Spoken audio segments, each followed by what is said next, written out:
Servus zusammen und wir haben heute wieder was aus heimischem Anbau für euch, die DAR 15 BSR. Bis gleich. Wir hatten ja vor kurzem schon die Oberland Arms. Wir hatten ja schon vor kurzem für euch die Oberlams. Wir hatten vor kurzem euch schon Vor kurzem hatten wir schon die Oberland Arms SL14 für euch. Heute haben wir ein anderes deutsches Markenprodukt für euch. Das ist die DAR 15 BSE, die Basic Sport Rifle. Und das ist ja mal das günstigste Modell von DAR.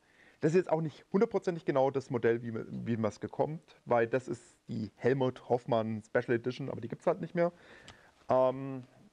Die ist aber sehr identisch mit der BSR. Der einzige Unterschied ist, wir haben hier eine durchgängige Top-Rail und wir haben hier vorne den Kompensator eben verbaut. Ansonsten sind die Ausstattungsmerkmale genauso wie bei der BSR. DAR ist eine noch sehr kleine Firma in der Nähe von Zwickau, genau Frau Reuth, die aber sich schon einen relativ großen Namen gemacht hat in der deutschen AR-15-Szene. Gerade im Bereich IPSC sind die Waffen einfach sehr beliebt. Warum ist das so?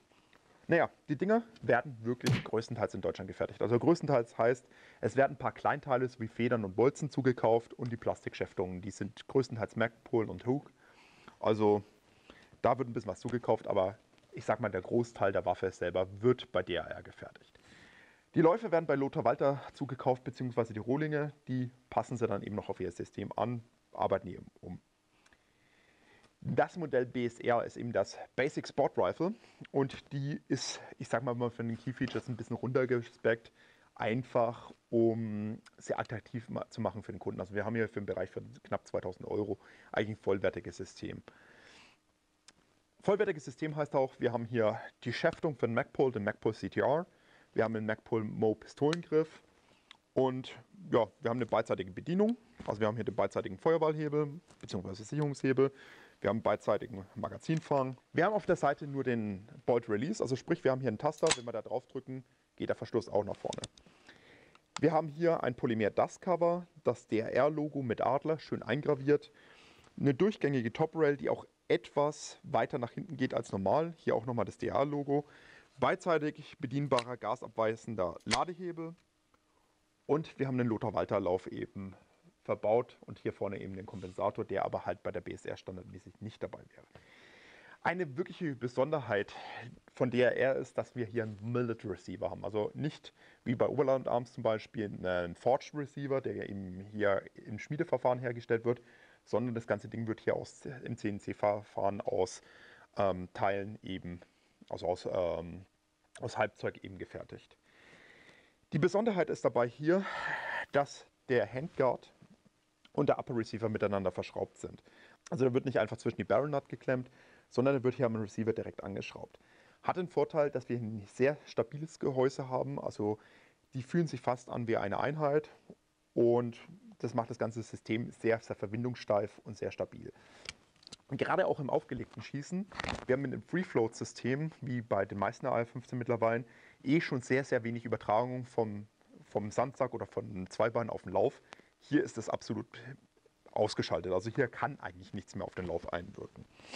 Die Handguards von DAR sind relativ groß ausgefallen. Das ist auch eine Sache, die mir persönlich jetzt nicht besonders gut gefällt. Andere Leute feiern es total, zum Beispiel, das ist jetzt gerade die DAR von Steffen.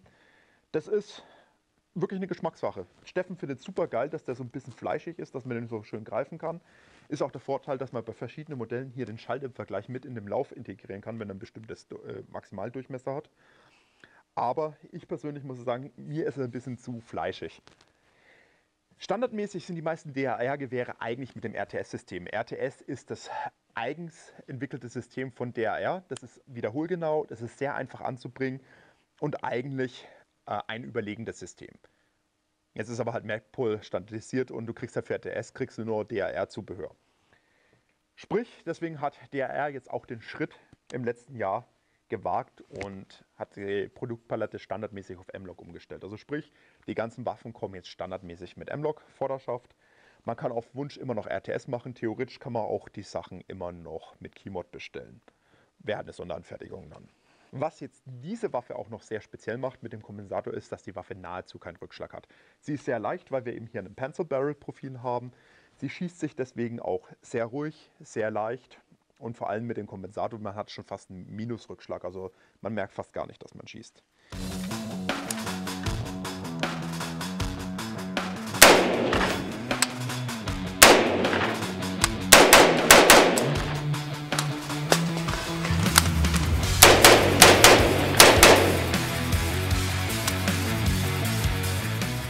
Dadurch, dass der Vorderschaft und der Receiver Eigenentwicklung von DAR sind, also vom Design, haben wir hier eine echte durchgehende Top-Rail. Also wir haben hier wirklich an jedem einzelnen Punkt den optimalen Abstand von der Top-Rail. Normalerweise haben wir bei AR-15 immer hier so einen kleinen Bereich, wo wir hier keine Rails, also keine Nuten drin haben, weil wir hier eben ein bisschen eine Verstärkung brauchen oder weil der Übergang einfach nicht sauber genug wäre. Standardmäßig ist in der BSR hier ein Mil-Spec-Abzug verbaut. Der ist trotzdem eigentlich schon ziemlich gut. Der fühlt sich auch sehr präzise und hochwertig an. Die teuren Modelle, wie zum Beispiel die M5 oder die MR oder die MK12 und sowas im Dreh, also SPR, die haben schon bessere Abzüge drin. Meistens von Triggertech mittlerweile, teilweise auch noch Timney. Ich weiß nicht, da sind auch eigentlich alle Wünsche offen. Eine weitere Spezialität von DAR ist eben das Pulverbeschichten. Die Waffe kann man sich wirklich in jeder Farbe, in jedem Design bestellen, wie man das möchte. Also ich habe schon Versionen gesehen mit rosa Ecken drauf, mit rosa Camo, mit weißem Camo, mit, ich sag mal, Sci-Fi-mäßigen Anmutungen, also mit, das ein bisschen nach Cyberpunk und sowas ausschaut.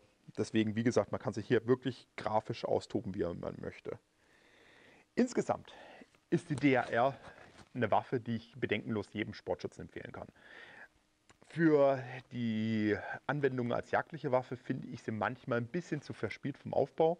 Aber ganz ehrlich, auch als jagdliche Waffe. Also ich kenne einige Leute, die wirklich damit aktiv jagen gehen, sowohl mit der DAR-15 als auch mit dem großen Bruder der DAR-10,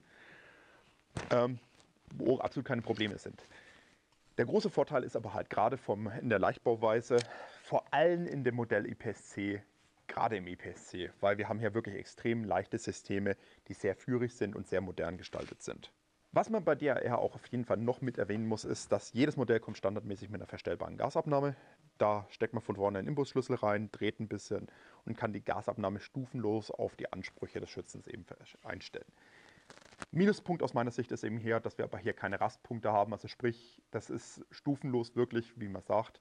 Man dreht die Schraube rein, man steht die Schraube raus, aber man hört halt keine taktilen Klicks oder sowas im Dreh, dass man wirklich weiß, in welcher Position gerade ich bin. Finde ich persönlich eine Sache, die würde ich persönlich noch ändern. Der hat schon mal gesagt, da sind sie auch dran. An der Stelle muss man aber auch wirklich sagen, dass hier dauerhaft immer eine Evolution am Laufen ist. DAR verbessert andauernd seine Waffen immer weiter. Also es kommen immer wieder neue Features hinzu, wie zum Beispiel vor kurzem der beidseitig bedienbare Magazinfanghebel. Das sind alles Sachen, die kommen nach und nach rein. Wenn man sich die DARs von den ersten Serien anschaut, die haben fast nichts mehr gemeint mit den heutzutage erhältlichen Modellen. Deswegen, wenn euch DAR interessiert, wir führen das komplette DAR-Sortiment.